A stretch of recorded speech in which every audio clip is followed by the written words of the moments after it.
It's the one thing that we all have, the mind, right? But it's the one thing that we don't have a manual for. We buy a blender, we get a manual. Our iPhone comes with a manual. We get a car and it has a manual.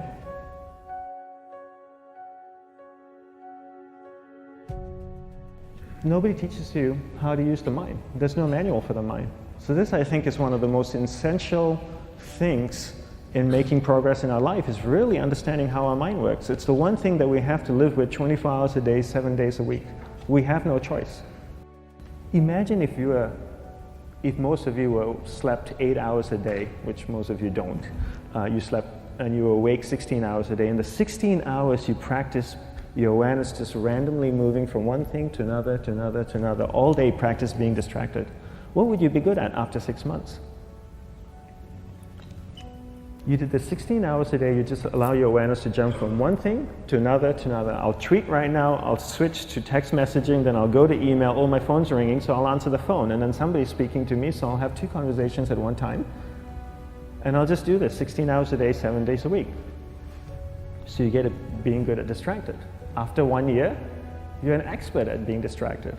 After a year and a half, they'll invite you to give keynote talks on being distracted.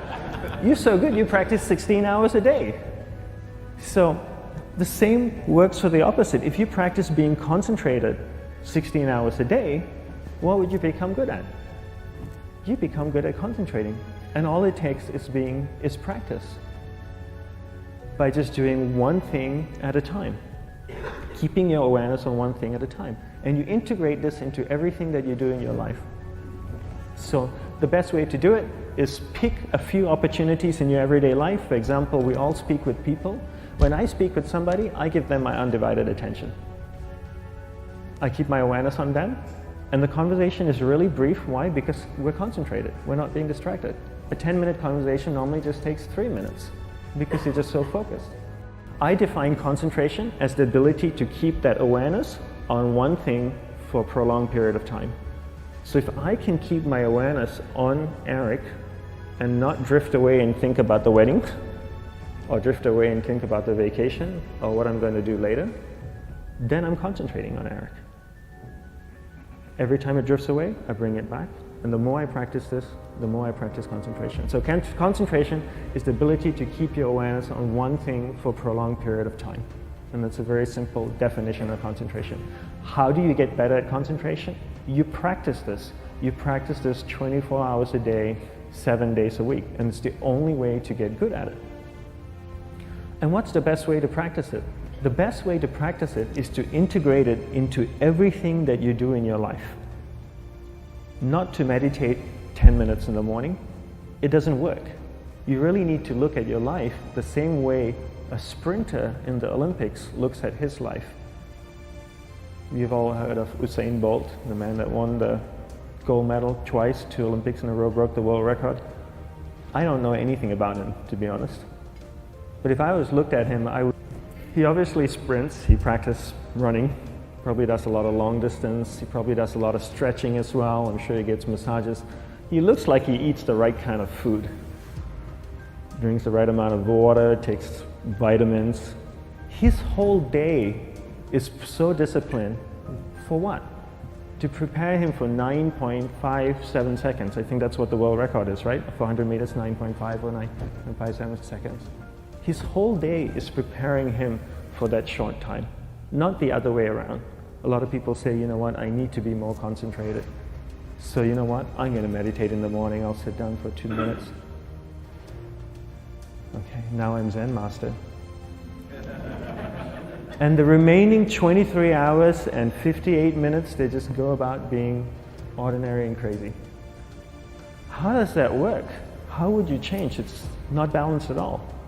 So if for 23 hours and 58 minutes you were not being concentrated, you allowed your awareness to jump from one thing in your mind to another thing, to another thing, to another thing, to another thing, in an uncontrolled way, what would you be good at? And out of a prolonged concentration comes the wonderful power of observation. You just become more observant, and when you become more observant, you see solutions quicker and you solve things quicker. And it's a wonderful, powerful feeling when somebody is concentrated on you and not being distracted. So the best way is to integrate it into your everyday life. You're speaking with your spouse, give her or give him your undivided attention. So develop your awareness, integrate it into everything that you do in your life. And that's the best way you become good at. The next thing we need to develop is develop your will. Will is really important. Will is almost like a muscle in your mind, and you use that to pull and control your awareness and take it from one area of the mind to another. And the will needs to be developed, and same like concentration, if you don't cultivate the will, it doesn't grow. And this is something that really needs to be cultivated. How do you develop the will? There's 3 very simple ways to develop the will. 1 is you finish what you begin. 2 is you finish it well beyond your expectation, no matter how long it takes. 3 is you do a little bit more than you think you can do. All of those things require effort, and effort is will. It's so much easier to start a project than to finish a project, right? When you start a project, you're feeling creative, you're feeling inspired, you're full of energy. At the end of the project, you go, whose idea was this? So it requires tremendous amount of will to finish, and every time you complete something, you develop a little bit more will, and you have that muscle. And will is an amazing thing to develop, because once you develop will, that same will you can use in every aspect of your life to keep your awareness on one thing at a time, to finish projects, to see things through to the end, anything you want. The best way to develop will, bring it into your everyday life, into everything that you do. Give you an example, the way I integrate it into my everyday life, I try and finish what I begin. So for example, going to sleep. I sleep every night, so I put on my pajamas, I floss, I brush my teeth, I go to bed, I sleep, I wake up in the morning, I make the bed. Why? Because I'm finishing what I start.